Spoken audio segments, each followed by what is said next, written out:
abalungi be basinga obungi ababi. Mwebale okulaba Dream TV, mwebale okuwuliriza, okusaba, byonna bimukolako ebyo okuyimirizaawo omulimu ogwo.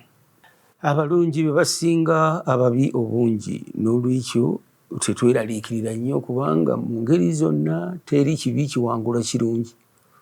Kiyinza okubaawo ekiseera naye ate ne kiggwaawo. Always ekirungi kye kiwangula. Bingi ebirina okukolebwa mu nsi yaffe muno. Kakati abantu bali ku kye baayise sovereignty bill. Bwe baba nga kye baliko etteeka lyonna, nze nkakasa etteeka bwe liba teriteesa mbeera nga ennyanja bw'eteeka. Etteeka eryo bwe liba terikyusa mbeera, emirundi egisinga embeera erikyusa. Kakati noono sovereignty law eno, nze saagala nnyo okwogera ku bintu kye bayita in real time. Njagala ntunuleko awalala awatali wendi, kubanga wendi mba mpanguddewo. Kakati nno etteeka nze ŋŋamba nti lirina okusukka ebintu bingi ne ligenda mu embeera eriwo mu ggwanga lyonna. Okuteeka abasinga muyinza okuba nga mukimanyi, naye okuteeka ng'amazzi bwe gateeka nga gabadde oba gakola ki, oba amazzi gobadde obugumya ne gatokota ne gatandika okuteeka ne gasigala mu kifo kimu, nti ennyanja eyinza okuteeka amazzi nga temuli mayengo bwekiti ne bwekiti ne bwekiti. Kakati na wano lina etteeka nze ndiraba teriteesa mbeera, ate ebigambo biri bibiri, okuteeka n'okuteesa. Nti ennyanja bw'ebanga eteese, ate ne wabaawo etteeka mu tteeka lye limu mwe muli okuteesa, bateesa ne bayisa etteeka eri. Kaakati olina okutunuulira ne mu bateesa bali batya, ki kye banoonya, ki kye baagala. Abateesa abo abaagala oddissa mu nkola. So tutunuulire biro nga omwana oli wa Dokita Mwene bwe yagamba nti ebiro tutunuulire ebiro. Ekiseera kino ennyanja si nteefu olw'ebintu bingi. So mu ebyo ate ne twongeramu ebirala nga bino ebijja bitalagaanye nti kakati ate kiri. Ekyo njagala nnyo nkiveeko kubanga sikkiririza mu mbeera eriwo. Kubanga oba oyagala oba toyagala, enkya tejja kubeerawo. Twanoonya ekitugasa ffenna ng'embeera yaffe bwerina okuba nti abantu balya bati, abantu basanyufu, naddala essanyu nti abantu bali bulungi, basoma, balya, empisa, balina empisa. Kubanga bwe tudda ku tteeka erya sovereignty, nze sirifaako nnyo kuba liyinza okujja oba obutajja. Ne bwe lijja nalaba dda amateeka agateekebwawo abakulembeze, ate abalala abaddako amateeka ge gamu ne bagaggyako ne bagakyusa. So seeraliikirira ekyo. Kaakati embeera y'abantu nga bwe ŋŋambye nti erimu si nteefu, tetuli bateefu. Bw'oleeta embeera ey'etteeka eritaleeta bantu kuteeka, abantu abo bo bakuggyawo. Embeera eyo yennyini gwe gy'otaddewo ekuggyawo. Kubanga etteeka nze bwe ndowooza bwe nti teririiyo liriwo lw'abamenyi b'amateeka oba kiki. Olidde naye nze ndowooza nti etteeka lyandibadde liyitamu buli kintu kyonna eno wansi mu masomero mu maki ng'abantu bategeera ekirina okugenda mu maaso. Waliwo omuvubuka omu oba nakyogerako dda wano nti yaŋŋamba yali musazi wa nviiri naŋŋamba nti ye omutwe gwe gwegatta owulidde gwalookinga nti kirwaki nti embeera eyo ate nno nze gye njogerako. Embeera abantu bonna bakugamba nti embeera ebadde ki? Yafu etteeka lirina okuba lya mirundi ebiri. Basooka ne bateesa ne balisalawo ne balikkiriza ne balissa mu bantu basobole okuteeka embeera we bali eteeke. N'olwekyo bwe bamala okuliteesa bwe balisinzisa mu bantu n'owulira omuntu ng'aga nti akati embeera nnungi oba akati embeera mbi. So abamu ennaku zino balina ebigambo byetwogera nti enkonome simanyiiko kwegamba ng'owulira buli omu atagala. Bannange tukyatagala naye ate situkinenya kubanga Afirika oba yabikkuliddwa oba ddala kiki, naye nga tulina obuzibu bw'embeera zaffe. Abantu abasula enjala bangi, abantu abalya emmere embi bangi, abantu abalina obusungu nabo bangi, n'abalina essanyu we bali. Naye sirowooza nti essanyu eryo lyeriri essanyu ezaali nga bwe nagamba. Essanyu eryabwe likakibwa bukakibwa, enseko zikakibwa bukakibwa. N'olwekyo oli okukaka otondewo embeera mu balala, oluusi embeera eyo gy'okoze ate yeekutwala. Njagala nnyo naddala abalokole, njagala tukubemu akafaananyi oba emyaka 5 egijja mu maaso. Kale 10 batono nnyo abagenda okuba nga we bali kufa, kubanga embeera ya buli omu nzibu ddala. Era tulina okwegendereza ennyo nti abantu abasinga bye bakola si bye bandibadde bateekwa okukola, naye babikola olw'embeera. Embeera eyinza okuba nga ebakako bikola, oba nga ebawaliriza bikola, oba nga ebalagira bikola. Ebintu bingi. Kyova olaba nti embeera tusaana tukole amateeka agateesa embeera. Abantu abo bajja kusanyuka. Naye nze njagala obbagamba nti ekyo tekijja kubaawo olwaleero kuba tukyalimu abantu ate abakyali mu mbeera eri enkadde. Ewulidde eya chief the mwami culture, omwami baleeta endowooza embeera ate enkadde ne baagala ogissa mu mbeera empya. Tuzze tulaba embeera ez'enjawulo mu Afirika yonna ne mu sitensi yonna.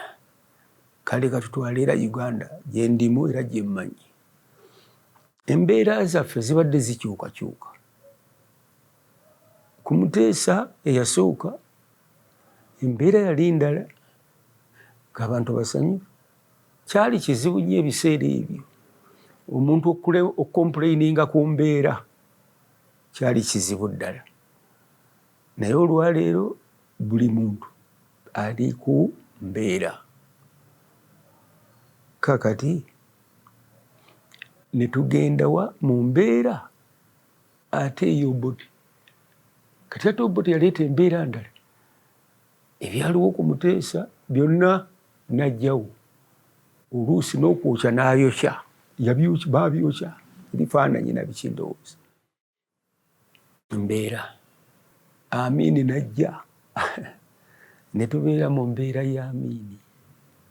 Mu mbeera eyo mwe twayigira amagendo, mwe twayigira okunyaga awamu n'okuddusa oba okufulumya ebintu okuva mu ggwanga. Tutwale mmwanyi, Kase twamuyitanga Kase, batwala mmwanyi, bakomawo na sukaali emirembe egyo nga ate sukaali talabe. Waliwo ebyali e Kenya nga tebirabika wano naye nga ate bintu bya bulijjo, so nga biva ate Kenya. Mbeera eya Amiini yali ndala.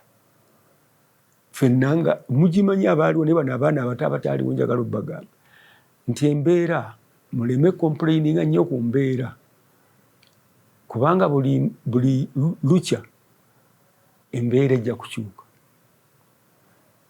Bwe twamala oyo Amiini ne tuyingira embeera ate endala. Wano waliwo embeera nnyingi nnyo. Abantu ne tukyusa gavumenti zonna, ne constitution tubadde tukikyusa, naye embeera yaffe tejja kukyuka leero. Wajja kubaawo ebbanga, kubanga nga bwe mbagambye nti waliwo abantu abakyalina embeera enkadde nga bo gye baagala tebaagala oba eveewo, naye nga tebajja gisobola bulungi ndowooza. Kale nno tetumanyi kigenda kuddawo oba mbeera ki egenda kuddawo. Embeera Katonda ye yakikola, ekiringanga ye yamanyi lwe tunaafa. So tetumanyi mbeera kati kino ekisanja tunaabeera mu mbeera ki, situmanyi. Laba abantu bwe bagenda ku mbaga, ekibaliisa ennyo emmere bwetyo kiki mbeera. Ku mbaga ne bagabula emmere, abantu ne batikka amasowaani bwegati, abasajja abakulu n'abaana abato bonna. Omuntu atiisa essowaani bwetyo, bane nze mbasobola nze bwe ngitunulako nzikuttirawo, nze nzikuta. So lwa mbeera eka waliyo ki, oba zze kulya ku mbaga, musajja wattu oba mukazi wattu addeyo agambye nti olwaleero olubadde lulungi. Oluusi eyo emmere gye balya ku mbaga abamu tebasobola gyafoodinga eka. Kale nabo abanze lwaki sigirya. So kakati embeera gye tulimu yakutokota, tutokota butokosi. Naddala ffe aboogera ababagamba bino tuli mu kutokota, tutokota butokosi, kwogera. Kale oyinza okugamba nti kibi oba kirungi, naye etteeka eritateesa mbeera okuteeka embeera ennungi mu bantu abagenda okufugibwa etteeka eryo. Emirundi egisinga etteeka bwe liba terireeta mbeera ya kuteeka, ekigambo nkigezaako kibannyonnyola naye munnange sikyaba, ate nze nkiwandiise. Kaakati eritaleeta kiki mbeera, emirundi egisinga embeera eyo yennyini yekutwala. Waliwo mukwano gwange Gordon wava muno yaŋŋamba nti mwatukola mangu ebintu ng'ebintu tebinnatandika kukola. Kyekyo kyendiko nti embeera bw'eba nga teteredde, embeera eyo yennyini n'ekulema okugyawo, yo yekugyawo. Haleluya. Nze okusinziira ku bye mmanyi bannange ne bye ndabye ku Uganda kuno, seetaaga nakukyogerako kubanga buli kimu nkirabye. Nabagamba nsanyidde abafuzi baffe bonna emizannyo gyange kuva ku Muteesa paaka Muteesa yajja eNamiryango ulidde ffe bamu baaliwo n'olwekyo nenzanya ku mulembe gwa Obote naye ng'ebyo byonna abo baveeko eno waliwo ebintu bye tuyitamu ne baleeta amateeka ago naye omulala bw'ajja agakola kiso nze siraba nsonga nti nkaayane olw'etteeka oba eritali tteeka above it all oyagala ki above it all kiki kyoyagala obaaba omuntu n'abannyonnyola nti abange nze pulaani yange bweti naye ndowooza abagezi tebabyogera so embeera eno eyatuteekebwamu ate ng'erimu n'endowooza embeera eyo brain washing abantu omuntu wano bakiyita oba kubba bwongo n'akubba amagezi tetujja kusobola abantu temujja kusobola abantu abalina obuyinza abalina amamundu abalina buli kimu n'olw'ensonga eyo twewe ebiro buli muntu agwanidde alowooze bw'oba n'emyaka 5 leero oba 3 lowooza nti 10 nkituuka oba nedda embeera ze tulabye zonna zigenze naffe olwaleero tugezeeko okulaba nga embeera tugikyusa naye waliwo obudde kijja kutwala emyaka nga 20 nze bwe ndowooza minimum okuteeka eggwanga si tteefu ennyanja yasiikuuka Peter n'agamba nti nange ŋŋamba nzije n'agenda nga ennyanja efuukuuse yafuukuuka Peter eyaliriyo kubanga ye yaliriyo maani karekita ya Peter yo ddala ayogera kyawulira owulidde ennyanja ng'efuukuuse ndowooza abalunnyanja bo babimanyi nze ntiira ddala ennyanja sigyagala kubanga bwefuukuuka ebyokuwuga ebyo nabivaako mangu kaakati nno kyenjagala okubagamba wano nti embeera mugiwe emyaka anaayagala okuteesa Uganda eteeke eve mu kufuukuuka kuno kwefuukuusa oba kweyinza okuddamu okufuukuuka oyo alina okulengera mu myaka 40 sibalimba singa ono yafuga aliko singa Kyagulanyi yafuga omulala yenna alibaawo oba okuva olwaleero tukyewe myaka 2 okuba pulaani